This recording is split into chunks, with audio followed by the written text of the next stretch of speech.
Supreme court से जो राहत मिली है, क्या कुछ शर्तें रखी गई हैं इसको लेकर के? नहीं, अभी मैंने ऑर्डर तो नहीं पढ़ा है, लेकिन हाँ, सुप्रीम कोर्ट का जो फैसला है वो मेरी गिरफ्तारी पर रोक का है और ये मेरे लिए बहुत सुखद खबर है और इसके लिए मैं माननीय सुप्रीम कोर्ट का बहुत धन्यवाद करना चाहती हूँ। जिस तरीके से अभी तक जो पुलिस की तरफ से कोर्ट में रिपोर्ट दी जा रही थी कि आप विवेचना में सहयोग नहीं कर रही हैं, आपको नोटिस दी गई थी, लेकिन आप जिस तरीके से एकाएक हजरतगंज थाने में पहुंची थी अपने बयान दर्ज करा रही हैं, तो क्या उसके बाद किसी तरह के कोई बयान आपके दर्ज किए गए हैं अब तक? नहीं, मुझे दूसरा नोटिस आते ही मैं विवेचक के समक्ष जो है अपना बयान जो है वो दर्ज कराने के लिए पहुंची थी और सूर्यास्त हो गया था उस दिन, तो बयान मेरा दर्ज नहीं हो पाया, लेकिन मैं गई हुई थी और आगे भी जो कुछ भी सहयोग होगा विवेचना अधिकारी के समक्ष प्रस्तुत होने का, जांच में जो सारी भी चीज़ें जो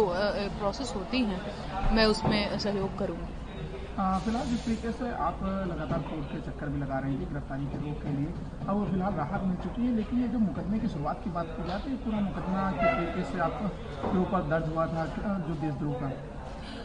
पहलगाम में जो आतंकवादी हमला हुआ था तो उसमें मैंने प्रधानमंत्री जी से 2-4 ट्वीट्स करके सवाल पूछे थे कि सर इसकी जिम्मेदारी कौन लेगा, तो उसी से संबंधित 27-28 अप्रैल को ये मामला देशद्रोह का दर्ज हुआ था मेरे खिलाफ। वही सारी चीजें प्रोसेस हो रही हैं, 8-9 महीना पहले का मामला है सर जी। तो अब जिस तरीके से किसी तरह की जो दूसरी नोटिस आने की बात की जाए तो उस पर आप पहुंचेंगे, एक ही मामले में जमानत मिली या फिर जो लंका थाने की बात की जाए उस पर भी कोई? नहीं, लंका थाने में चीजें अभी प्रोसेस नहीं हुई हैं, है ना। लंका थाने की तरफ से अभी मुझे नोटिस तक नहीं मिला है जी। बाकी जो भी चीजें आपने कहा सहयोग की बात, तो मैं हमेशा तैयार हूँ सहयोग के लिए।